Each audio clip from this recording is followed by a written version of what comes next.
Hello there, and welcome to Jump Button Gamer Podcast. I'm Mike Woodard. That's Kosta Viennas. He's the start button. I'm the select button. And on today's show, we are going to talk about a wealth of game news that occurred recently. So we've got EA is bringing back college football, so we'll talk all about that. Mass Effect Legendary Edition is coming out on May 14th, so we will talk a little bit about that as well. But first, before we get into any of that, Kosta, as we were recording today, it is Super Bowl Sunday. By the time we air this, it'll be Super Bowl Monday. But do you have any plans for the Super Bowl, and are you excited? I mean, normally I'd be somewhere attending a Super Bowl party of some sort, but this year, because COVID is still a thing, just going to be staying at home with my wife. We're going to make some, Super Bowl snacks and foods, and we're just going to sit back and relax. I'm in a couple of Super Bowl pools. Okay. So I'll just be, keeping tabs on that, and that'll be pretty much it.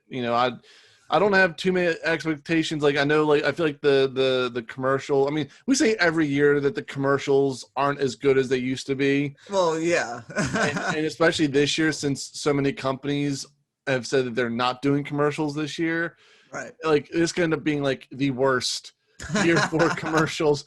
I actually, real funny, I saw a thing, I think it was NFL Memes, I think, posted a thing that was like a drinking game.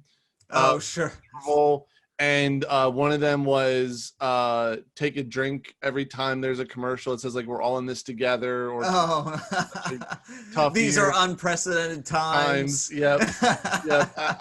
I don't think I'll be participating in the drinking game. I'll probably end up in the hospital for something other than COVID. I was gonna say you'll be smashed before the first half of the first quarter.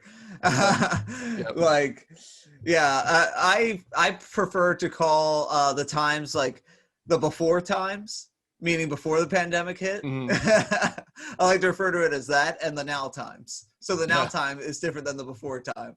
I've heard it referred to it like that, and I actually think that works out best. But I agree. I actually found out I won't be doing anything for Super Bowl either. I thought my family would probably get together for it, but they decided not to, which is fine. We all want to stay safe. It's going to be bizarre, I guess, to not have a group setting to experience this game, because I don't think I've experienced the Super Bowl this way. I mean, I can't remember the last time I've experienced the Super Bowl. Yeah, exactly, in a non-sociable setting. So it's going to be so odd. It's like I'm going to get myself all pumped to just watch one football game. You know what we should do? We should make completely crazy headline predictions right now and see if they come true by the time we air this episode. Patrick Mahomes throws 5 touchdown passes. That's actually probably legit. That's actually probably realistic. No, I was about to say something 6 more touchdowns. Mahomes gets injured. Chad Henne throws 5 touchdown passes and it's Super Bowl MVP. Yes, you heard it on tape here, folks. Even though you're listening to it after the game, this is official. That is our prediction. Chad Henne comes in and saves the day for the Chiefs. Yep. Then it raises the big question of, is Chad Henne better than Patrick Mahomes? Or is Chad Henne better than Tom Brady? Yes. Yes, I want these garbage hot takes. That'd be awesome. That would be amazing. I'm totally now rooting. Okay, I'm not rooting for Mahomes to get hurt. But if there's some way, shape, or form that Henne ends up as the starting quarterback to save the game, I'm kind of rooting for that now. Or the other one, Tom Brady throws 5 interceptions. That works too. That works too. It really is too bad that I don't like Tom Brady, because this is kind of a historical run for any athlete, but I just can't root for the guy. Sorry. Well, when he's not on your team, it's hard. Yeah. It's hard to root for him. And it's like there's all this reasoning that we should root for the Bucs because they haven't been there that often. This would be big for them. But sorry, you got Tom Brady. I just can't do it. You know what? I'm rooting for a good game. Let's get into the first segment of our show. As always, we like to kick the show off with our Now Playing, and we talk about the games that currently hold our interest. Kosta, what have you been playing recently? Nothing. This past week, Nothing? I have not What? been able to play Oh, anything. blasphemy, my friend. Well, where I work, we've had 4 consecutive days of COVID vaccine clinics. Oh, And it has just been incredibly busy, getting home sure, from work super late. sure. I'm just incredibly tired, and all I want to do is just lay down and do nothing. So Sure. I've just been so busy. I haven't had time to really play much of anything else. But Yeah. I do intend on playing more of the medium since Oh, right. since that's what I was most recently playing. Mhm. So yeah, so not much happening in the last week. Oh man, that's unfortunate, but totally understandable. You're doing some good work there, so that's. I think we can give you a pass. Just this week, though. No, I'm kidding. So I haven't played a whole lot new. I've been continuing to play Uncharted 4 because uh, I generally don't get to play games until like 10 o'clock at night during the weekdays. So it's like I kind of just wanted a more narrow story focused. Like I was getting a little bit tired of the open worlds where I have to really commit. So Uncharted is so much fun because it's straightforward, but it's still beautiful and it's still a fun game and still challenging at times, but it's not like super overwhelming. So it's a lot of fun. That basically is a blow off steam for me game, even though this is now like my third or fourth run through of the game. Mm-hmm. But it's been fun. I do want to get Control from PlayStation Plus, and now that it's available, I've heard really good things. I just never got into it, so I do plan to play that game before our next show. So hopefully, I'll have some good things to talk about that. But Yeah, playing through Uncharted 4 is fun, and I know we've brought this up before, but I can't help but thinking every time when I play this game, I just keep thinking, do we need an Indiana Jones game? Do we really? Like I mean, I guess if you're an Xbox only person, maybe you do because you don't have Uncharted on those systems. Sure. But you still have access to Tomb Raider, though. True, that is true, and again, Tomb Raider is a good series. It's not definitely not bad, but it definitely feels like Uncharted does everything it does better. I will give Shadow of the Tomb Raider its credit where it is a mostly scripted linear experience like Uncharted, but there were some sections of kind of open worldness. Like there were some villages you could eventually stumble on, and then they had like side missions and collectibles, and you could go around the village, take your time. So that stuff is kind of cool, and I definitely think that's a good expansion on the idea. But again, but even when I played Shadow of the Tomb Raider recently, after a while, the thought just crawled into my head. I'm like, why don't I just play Uncharted?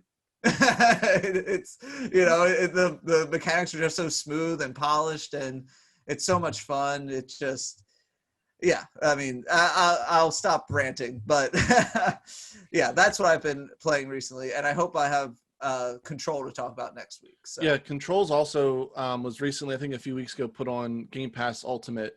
Nice. So that might be one that I'll have to check out at some point too, because like you said, I've heard a lot of good things about it. I think it won Game of the Year. It did. Absolutely. Yeah. So I think it's definitely, I think we'll definitely get our money's worth getting it for free. Sure. Sure. Virtually free. Sure. All right. So let's move on to the important section of the show, and that's last week in game news. And there is a lot of big news to hit this week. One of the biggest pieces of news, I should say, is that EA Sports is bringing back college football. Not NCAA football, but specifically college football. So the last NCAA football game came out in 2014. So it's been 7 years.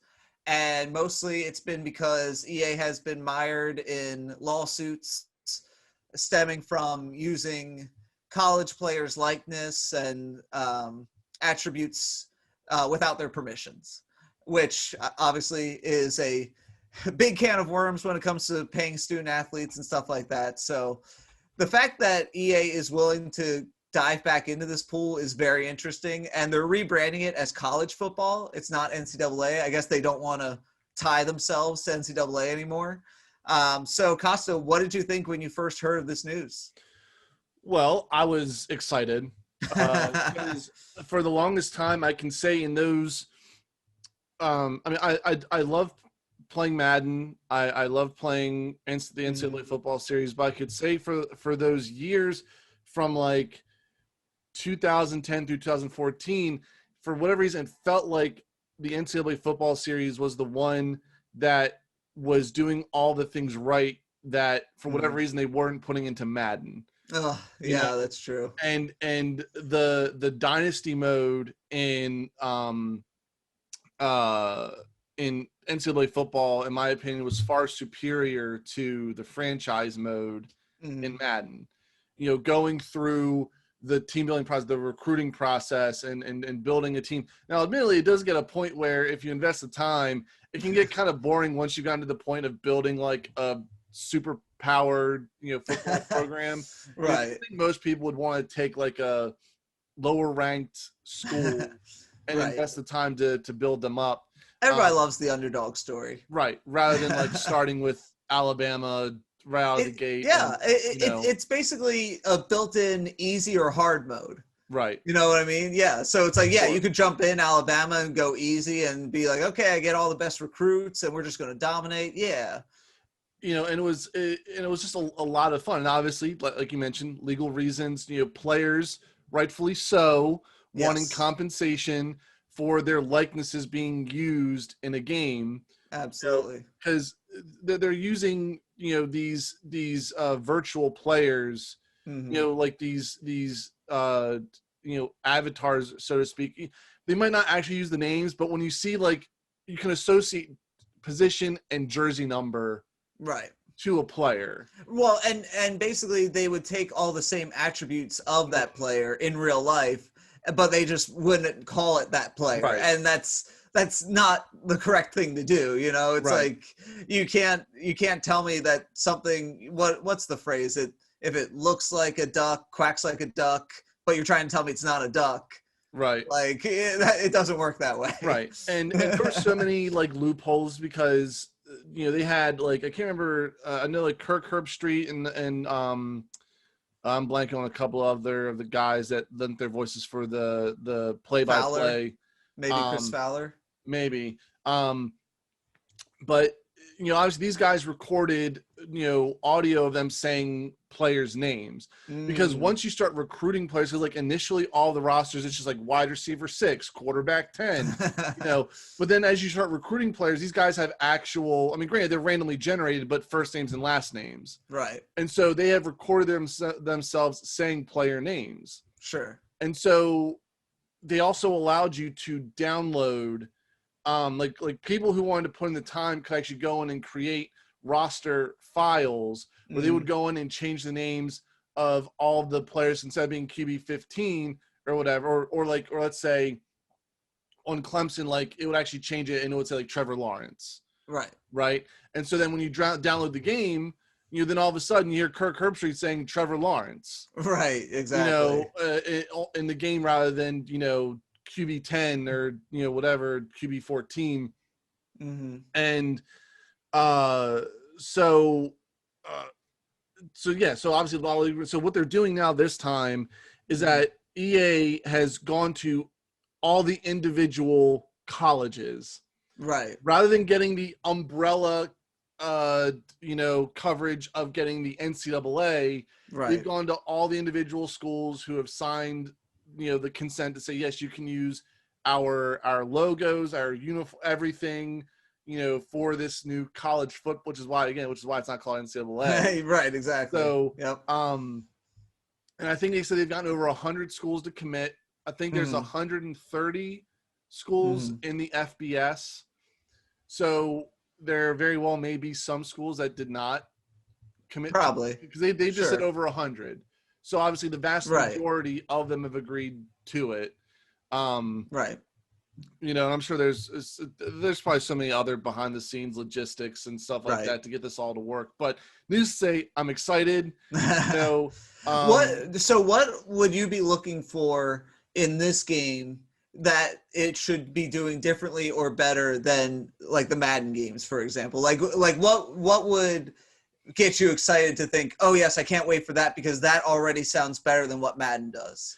Honestly, if they just gave us like NCAA 14 with that dynasty, but just like the improved graphics and performance with the next gen, then that already, in my opinion, makes it better than Madden. Well, okay, then what was better about that gameplay then? Like, is the gameplay better, or is it just the features around the gameplay?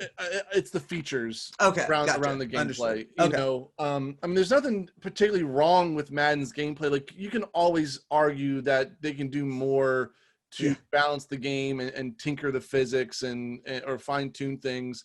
I think we mentioned this before, but they no longer have those middle linebackers pulling insane behind the back interceptions they always did.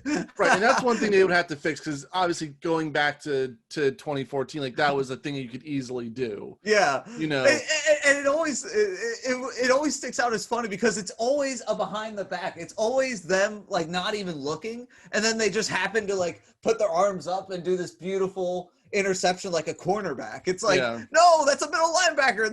Maybe occasionally they pick off a pass like that, but not that often. Yeah. So, I mean, I'm excited. I really, really enjoyed the NCAA series, and I'm excited to see what they do with now college football.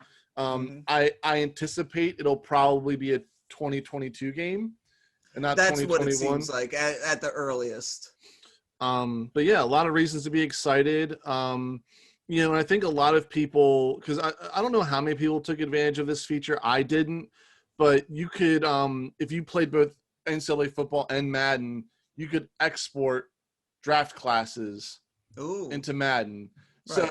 So if you had like a recruit that went on to say become like a Heisman Trophy winner, and you wanted to continue to play with that player in Madden, you could export that draft class. They get drafted, and that'd be cool and stuff like that. So I wouldn't be surprised if EA works out that interconnect. I mean, because they had it before. Yeah. So why not bring it back? And that's gotta be one of the selling points too. If you're gonna ask consumers to buy an additional football game, then you've got to imagine there's going to be some link between those games, and that's a perfect one to do it. Right. Because you can, like you said, take your player, make them go to the pros, and that's a great easy way to sell the game. It's like, hey, you might as well buy both these games so you can interconnect them.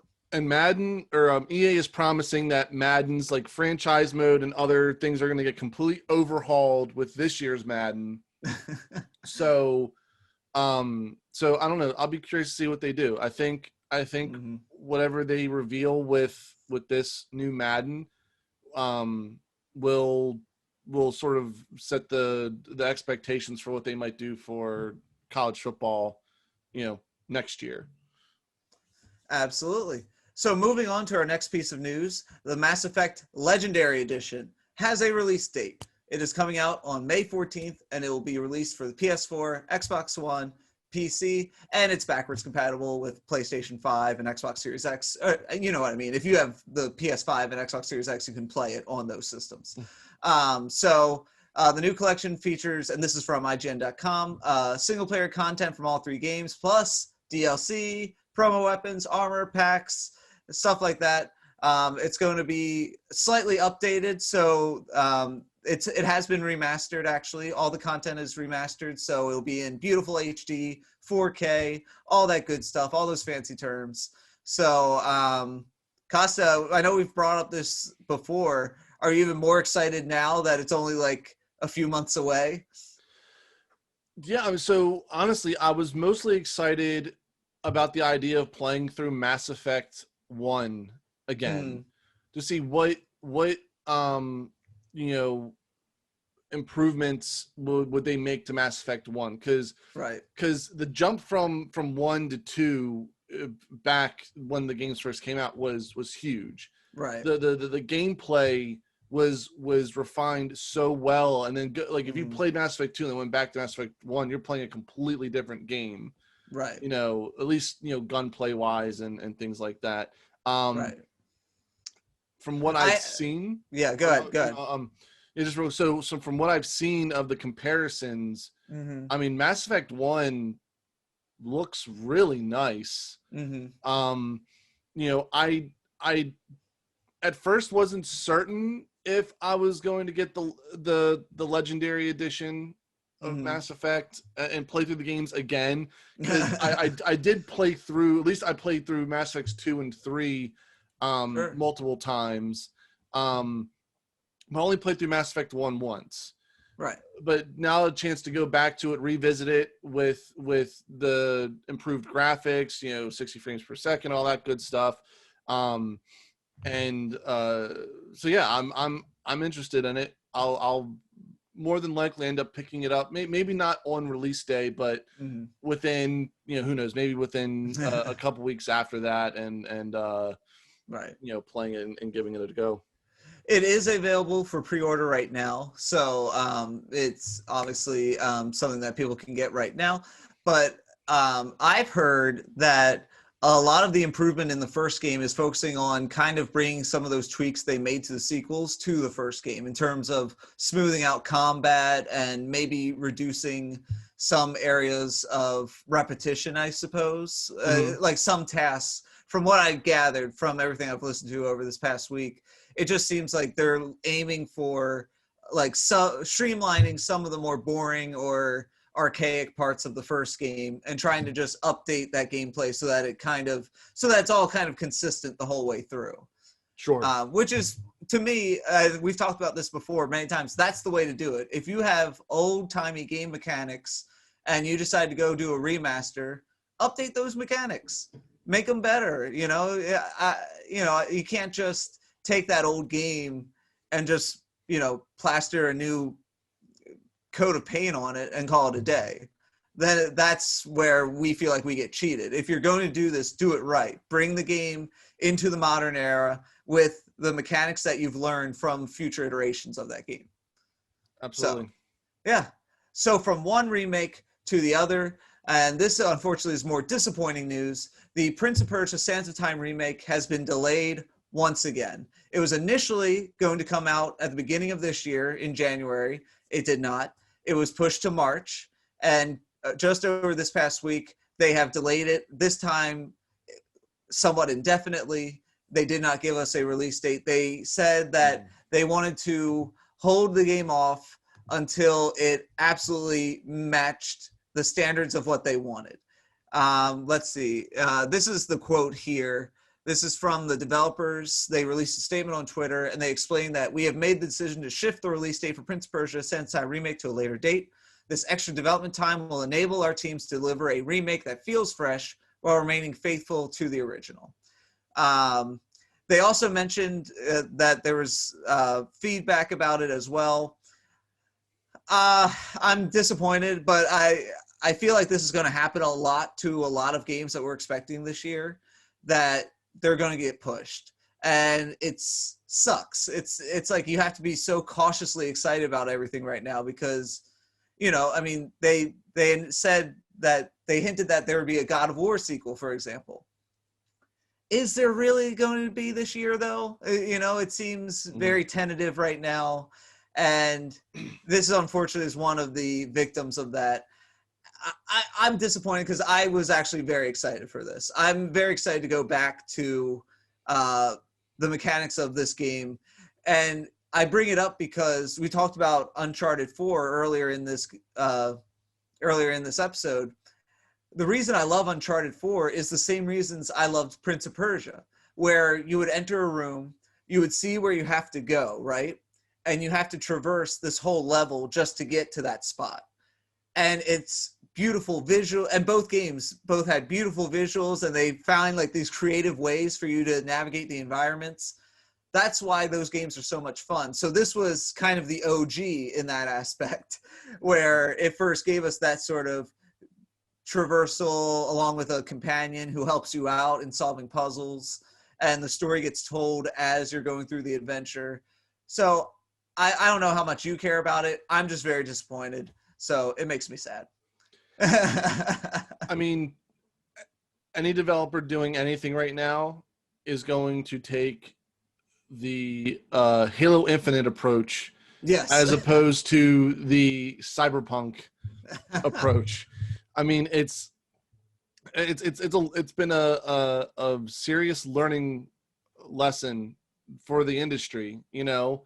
So I no offense to the Prince of Persia, you know, is it a remake or are they calling it a remake or remaster? I think they're officially calling it a remake. Remake. Yeah. So, you know, I feel like, you know, I'm sure that like you, there are a number of people that are excited for it, but I feel like no matter how big or small the project, I think developers don't want to run the risk of putting something out. Could they have, Sure, you know, released the game, maybe not January since it's already passed, but March? Sure, they could have, sure. you know, but then they just would run the risk of, you know, the gaming journalists and players alike just relentlessly criticizing an unfinished product, and then you're left, you know, trying to pick up the pieces, and that's just not a good look, you know. Right.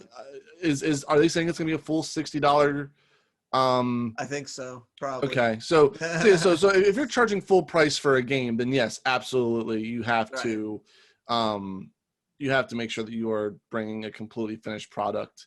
Now, I mean, certain developers, you know, we've talked about like Bethesda. They are known for releasing games that are mostly finished. There are obviously bugs and stuff like that, you know, and Bethesda, they tend to get a pass, right?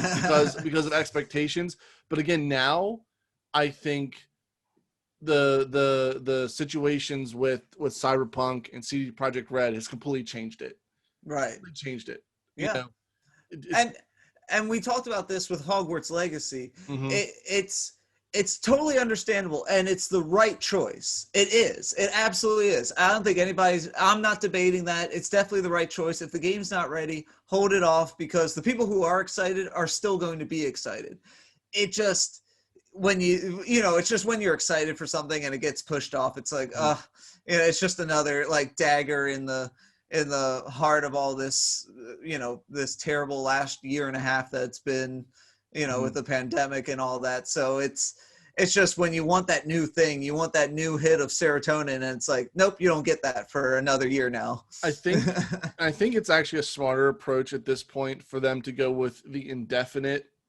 Sure. Because you don't want to stamp an actual date on it. Right. And then, of course, then again, the anticipation's building up. Right. And you're so close to it, and then you have to say, "Oh, no, never mind. We're not going to make the date." So, and here's the interesting thing, because they announced this game back in September, right? And when they first showed off that footage, I had a very mix of reactions. I was excited, but then when I looked at what I was seeing, it was like I wasn't wowed right away. You know what I mean? Like, I was excited for the chance to, you know, play this game with maybe updated mechanics and updated graphics and all that. But there was a part of me that just kind of went like, I don't know if that looks as good as I think it should. You know what I mean? And then there were some cutscenes where they changed some of the voice actors and it didn't sound right in my brain. I guess because I played that game so often. Maybe that's just something I have to get used to. But maybe by the time they re-show it off, maybe it will hit that wow factor. Maybe by the time they show it again, it'll really blow me away. And if that's the case, then I will be so happy. That will make me, I will be beyond excited. I'll say then it was well worth the wait. Sure. It just hurts. That's all. it just hurts, you know, but you know, that's mostly me. I mean, I'm very nostalgic for this game, and obviously we've had Assassin's Creed games, you know, for years, ever since Prince of Persia, but to go back to the original would be awesome. I mean, this was one of those games that I tried to write my own movie based on. And I think my movie would have been far better than the one we got.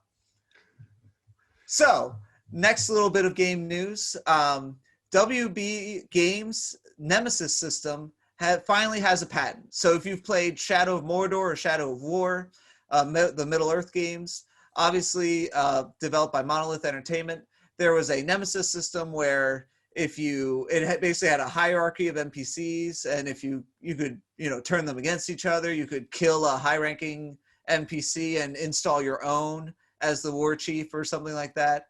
It finally now has a patent, and it's kind of weird that it's 7 years later, or wait, I'm sorry, 2017, so about 4 years later, since Shadow of War. So now, if any game in the future wants to use a Nemesis system similar to Shadow of War or Shadow of Mordor's, they now owe WB Games money. Yep. How do you feel about that? I mean, it's what they've managed to accomplish. I mean, when Shadow of Mordor first came out, just that system alone was so cool, right? Absolutely, and it made everybody, the fact that all of these orcs that you would fight would be procedurally generated, and no two people are gonna encounter the same group, and the system was so great, so I can understand why they would want to do it. I mean, because I am almost certain that there are probably other developers out there that would have wanted to make their own copycat version, sure, of the Nemesis system. So, but now it's a licensing play. So now, people have to license for the right to use it. Just like it would be almost like the Unreal Engine. Right. A lot of developers pay Epic Games a lot of money, in order to use the Unreal Engine to develop their games. And I think that's perfectly fair. I mean, you put the time in, and you develop this whole new thing, this whole new system of doing something.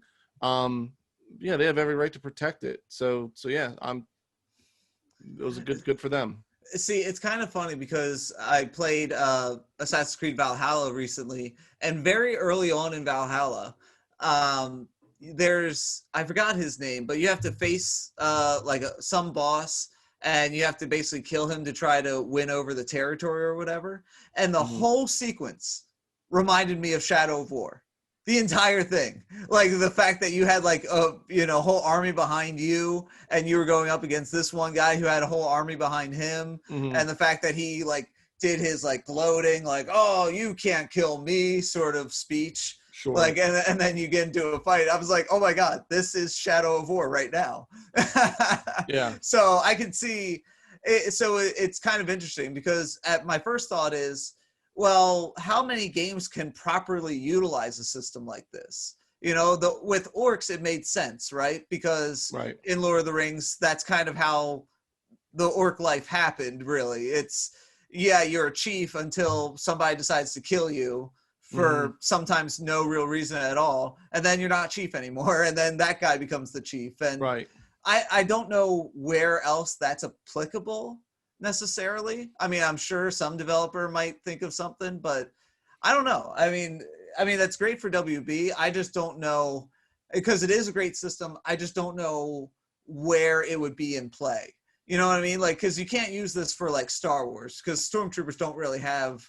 They have some sort of ranking system, but sure, nobody cares about it. I guess. If you have maybe like a mob game of some sort, and you have the mob boss at the top, that would be interesting. The different lives. I don't know. I mean, obviously there was enough thought that there would be other developers copying their system that they felt the need to protect it. I guess so, especially since they've been going after this patent for over the last 4 years. Apparently, they've had issues with their patents being rejected for basically clarity of language, I suppose it seems to be. Filing a patent for anything is a very long and arduous process. And like I said, and you need the verbiage to be airtight. Right, exactly. And that's what previous patents that had been rejected for, is that they were too similar to other patents. Yeah. So, too vague, too widespread. Yeah. So from one patent to the other, Sony apparently has a patent that hints at upgraded DualSense controller plans.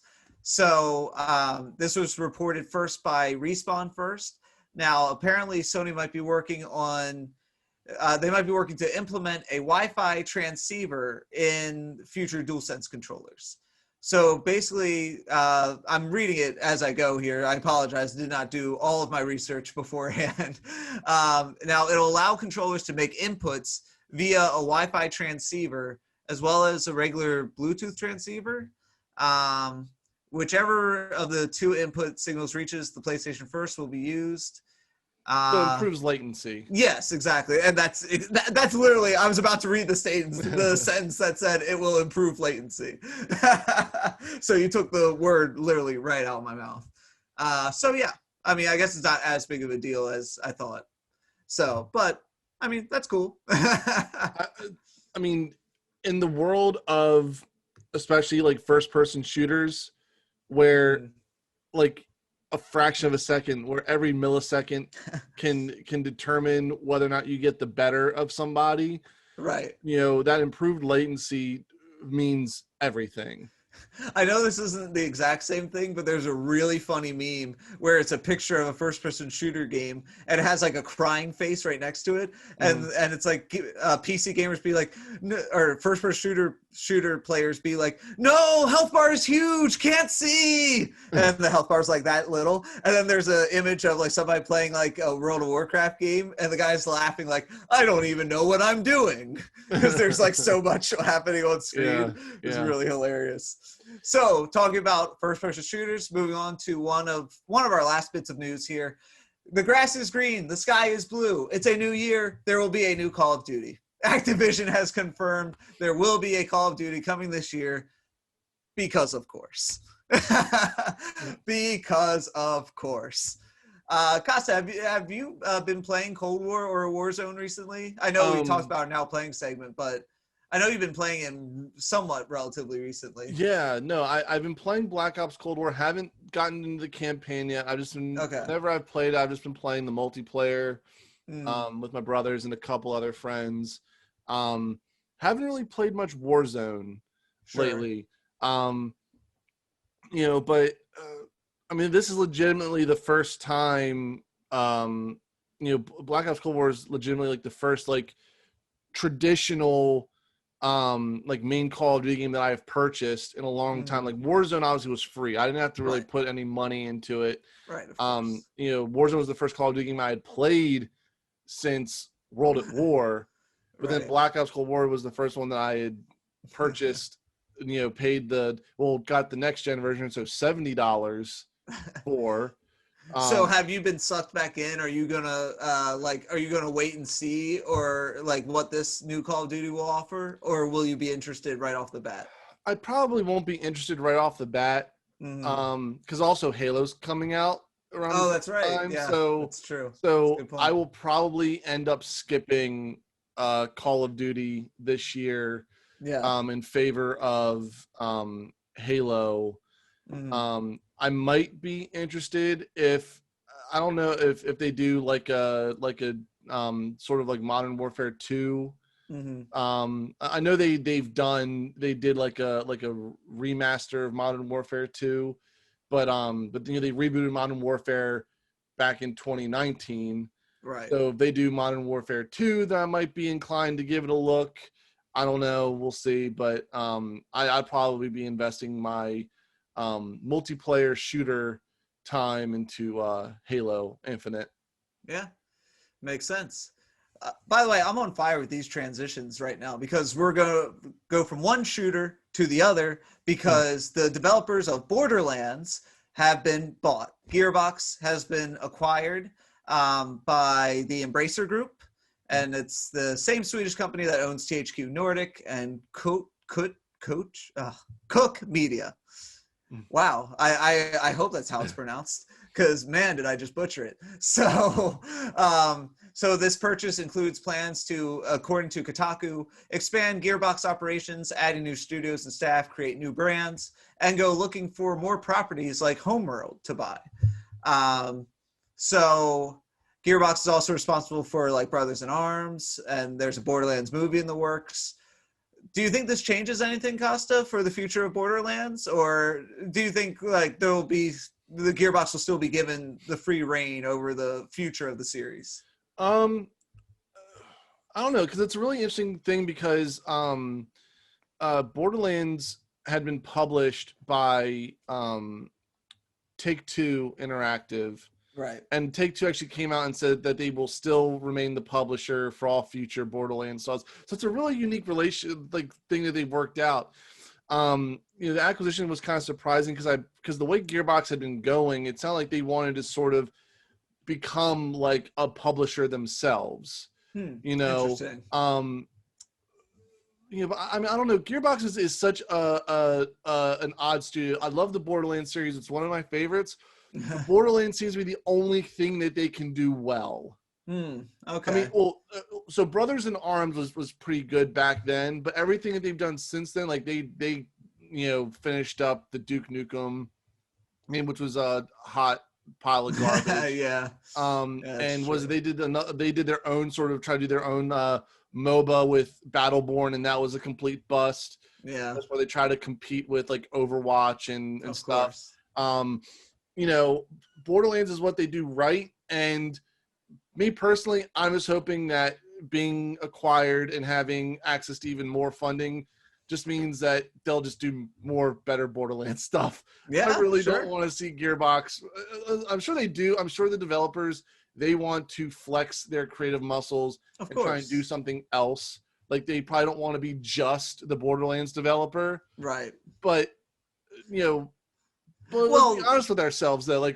Like anybody who's a fan of Gearbox, you just want more Borderlands. They do it so well. They do it so well. So, I mean, I would much rather see at least Gearbox proper, like their main development team, within like the next few years, churn out Borderlands 4 rather than something totally new. Sure, and that's fair. I mean, I think the tricky thing with games is that you're developing a product, but there are also forms of art as well. Mm-hmm. Like it's a form of art, but it's also a sellable product. So games are a very weird mix of both. So it's like, to your point, they probably don't want to be the company that only makes Borderlands. It's not like they're the Coca-Cola company and all they want to do is make different flavors of Coke.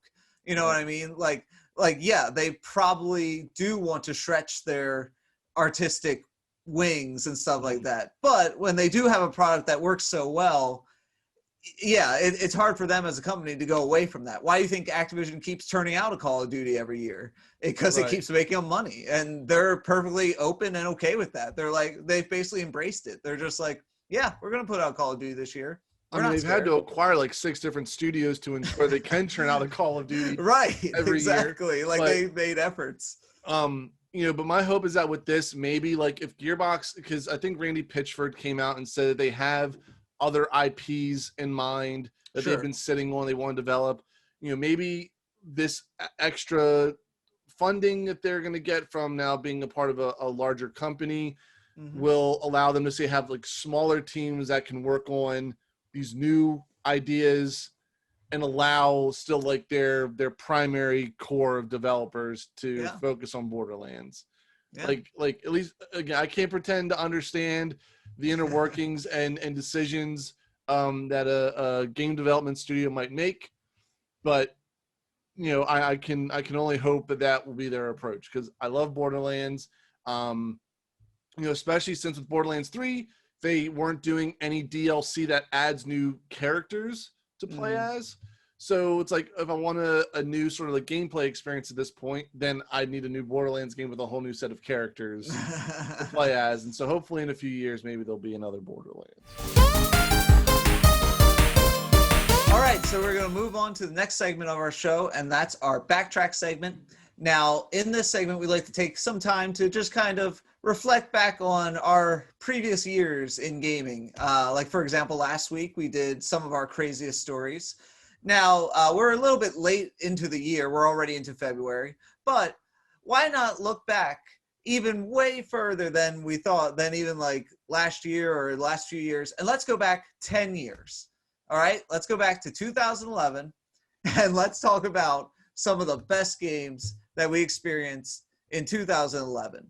So some of the big games that came out that year, for example, were Portal 2. That was a monstrous game for many people, very well received. Did you play Portal 2, correct? I did play Portal 2. Portal was 2 that one of your amazing. favorite games ever? Like, a lot of people really love it, like, I mean, as their favorite. Like, I really love playing Portal. Mm-hmm.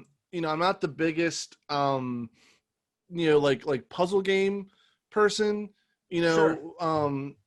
I mean, I would say of that year, you know, Portal was one of the best games I had played. I mean, Portal could have also, I would say, is maybe like definitely like in the top 10 games I played of that generation Mm-hmm. on the 360 for sure. But it's not like my absolute favorite. Right. So what, I guess before we go down just like a list recollection, what was your favorite game from 2011? Oh, was it Portal? Or was No? Okay, what was it? It was Skyrim. Skyrim. There you go. Elder Scrolls 5 Skyrim. It is here on the list. Yes. Go ahead.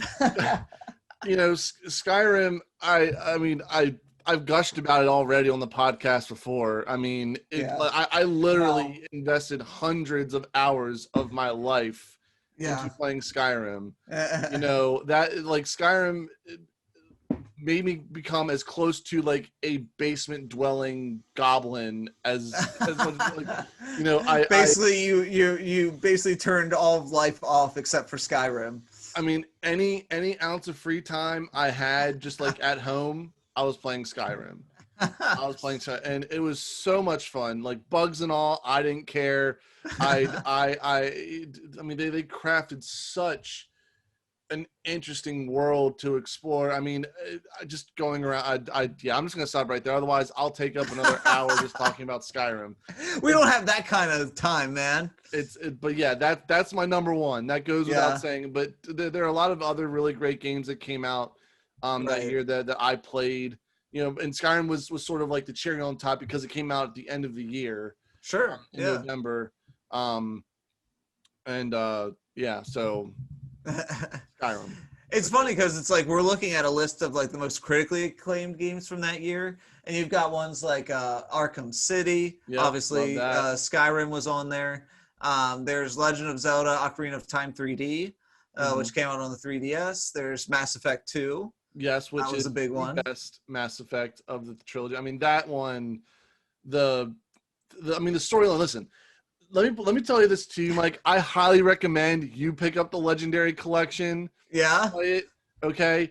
Like, even though it's known that like Mass Effect 3 doesn't quite land as well, like to sort of finish up the story, but just for Mass Effect 2 alone. Okay. Mass Effect 2 is one of the best sci-fi shooter RPGs ever. Okay. Like, have to play it.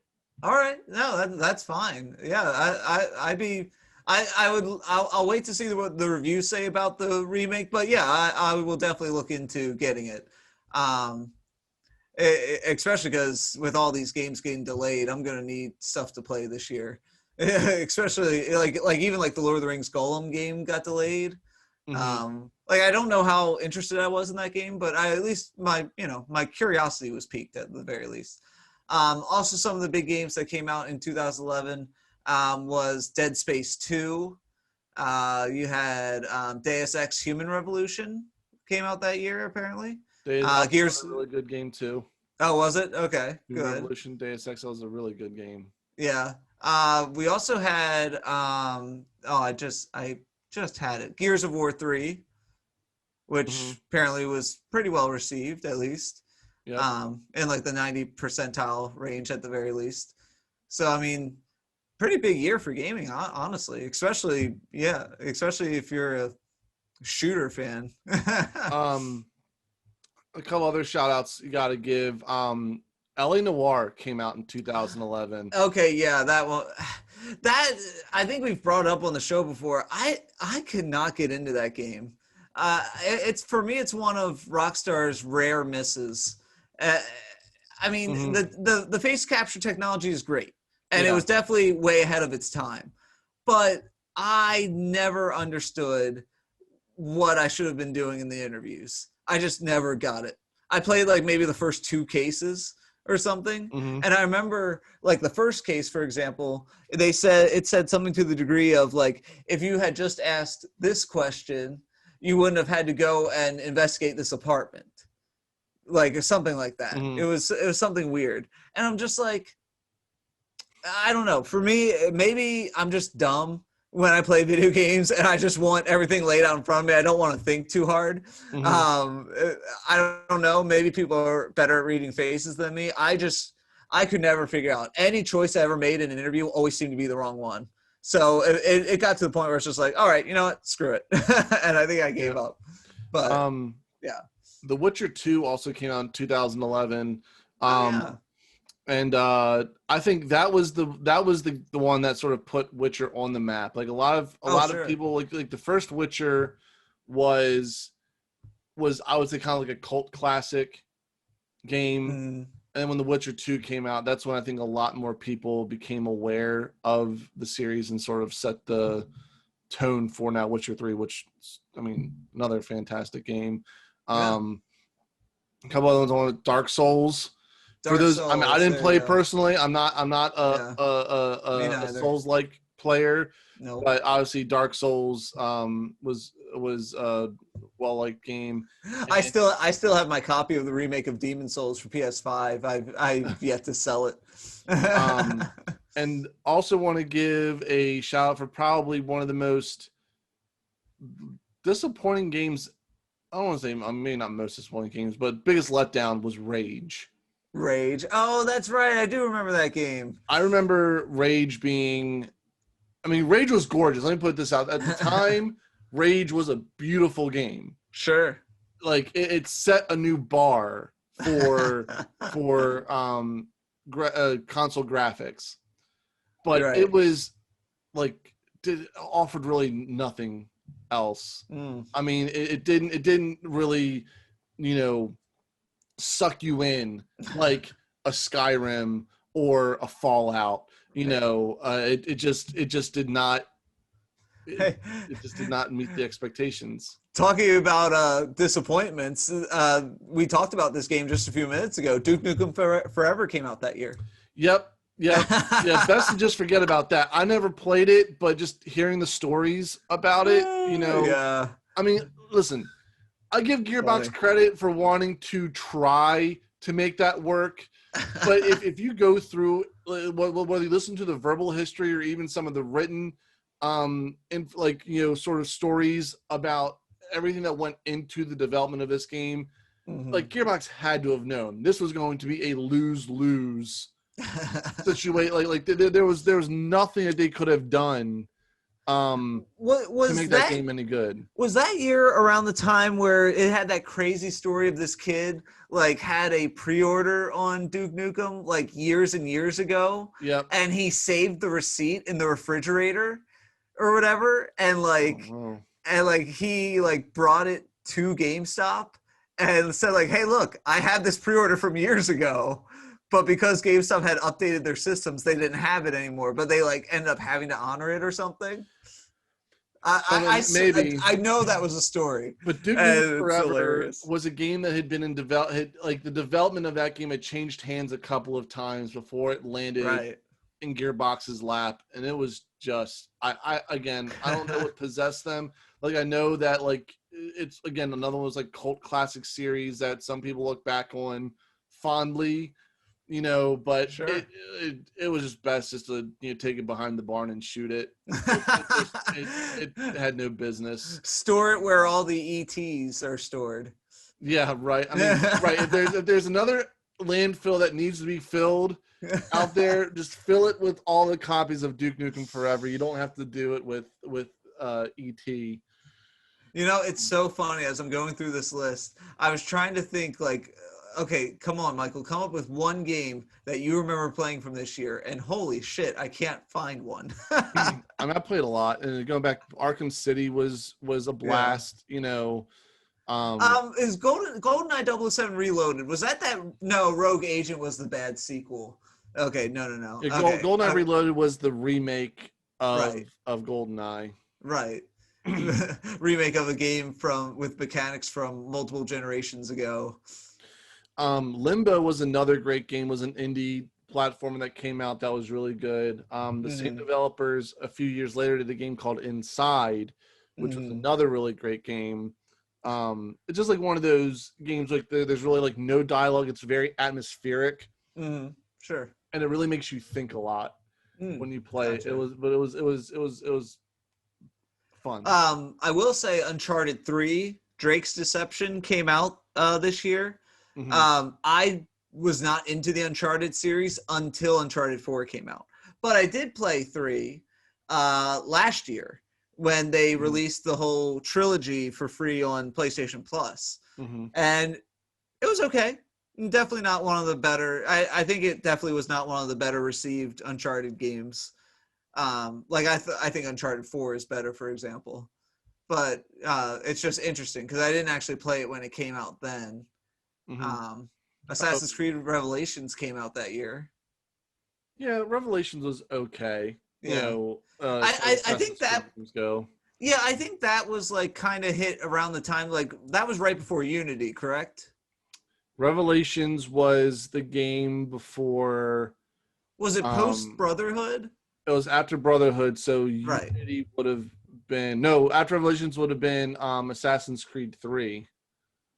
Oh, really? Oh. They did the Ezio trilogy.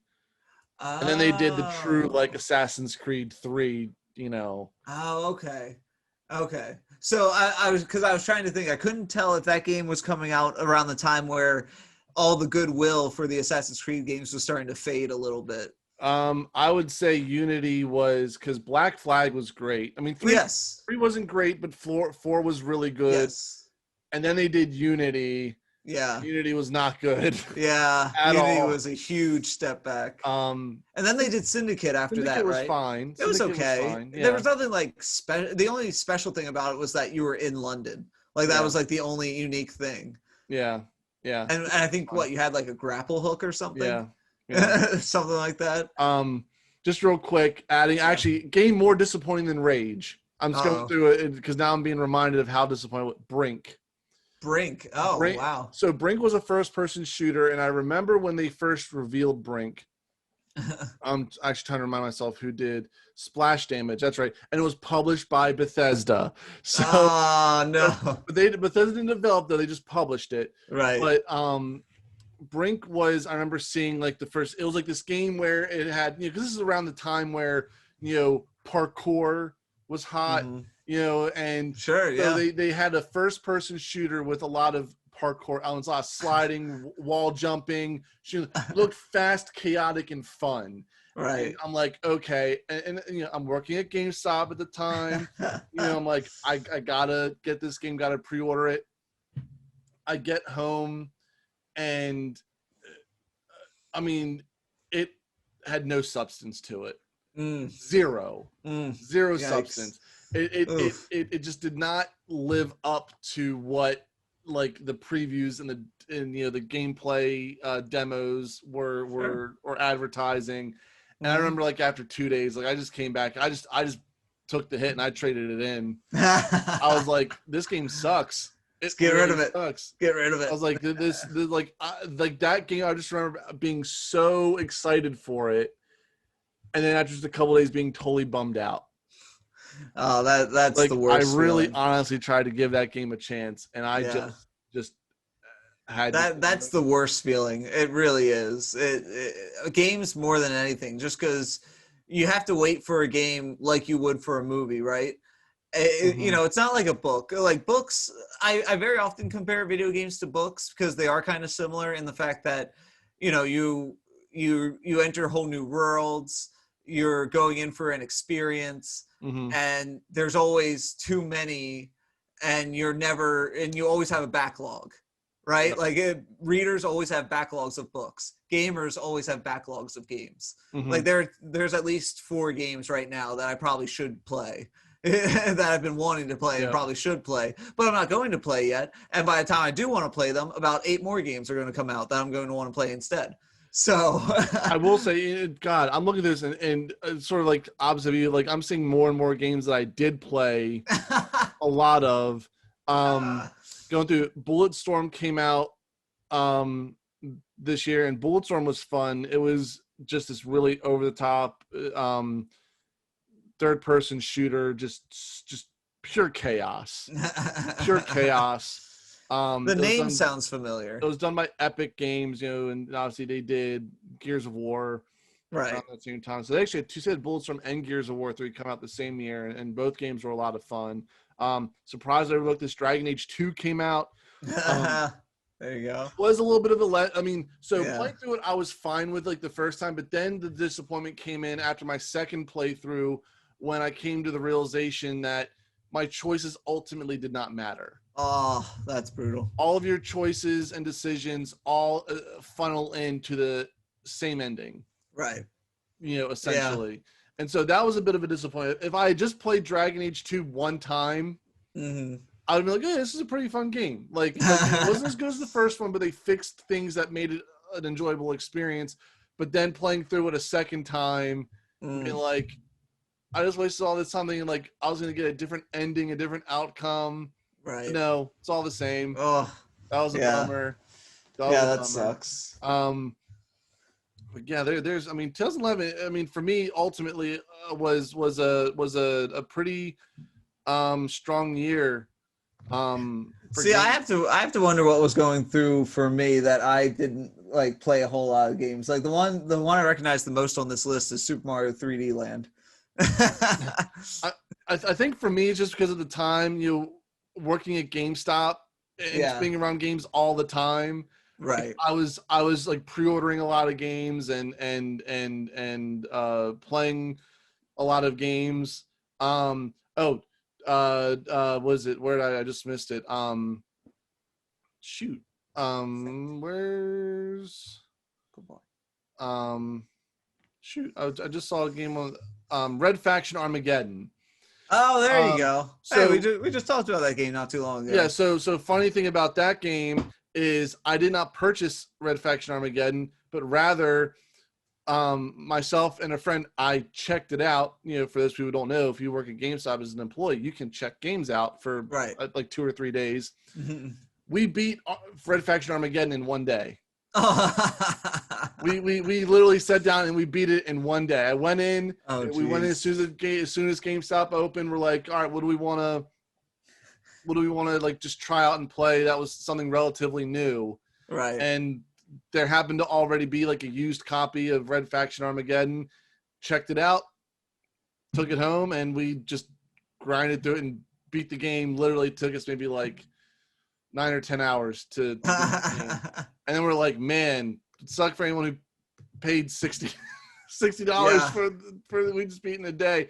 And what was it? But also, like, it was also just sort of a letdown because they took away sort of like the open world, the sandbox aspect of Red Faction Guerrilla. Armageddon was a very linear style game. But yeah, so all in all, pretty strong year for games. All right, so moving on to one last thing, and this is what we're going to wrap up the show with. I wanted to just bring this up because I thought it was funny. My nephew now has the ability to video chat me at times. Mm-hmm. So, like, he'll send me a message via Facebook Messenger, like a video chat. And basically, I now have a standing appointment to play Fortnite with him every Sunday from 3 to 5. And the last time I played, he kicked my butt. He has far and away surpassed me. He's insane. He can build so fast. He can edit structures on the fly. He's one of those kids now. And I'm just like, I don't think I've ever felt like an old man like I did playing him in a game that at first we were both kind of on equal footing. We both kind of weren't that great at the game, but now he is like, I think he's probably a few years away from becoming a streamer. What you need to do is you need to find another game like Madden or something, I don't know, to get him to play, and you just, give him a reality check. You just gotta give because if you just continue to play Fortnite, he's always going to believe he's going to have the best of you in anything you play. I know, and I think one of the reasons why he always wants to play it with me is because he wants to show me how good he is at it. I think that's like the main reason why. Honestly, like he gets very he gets very intense too about it. I mean, and I'm sure maybe I was that intense playing games too when I was younger.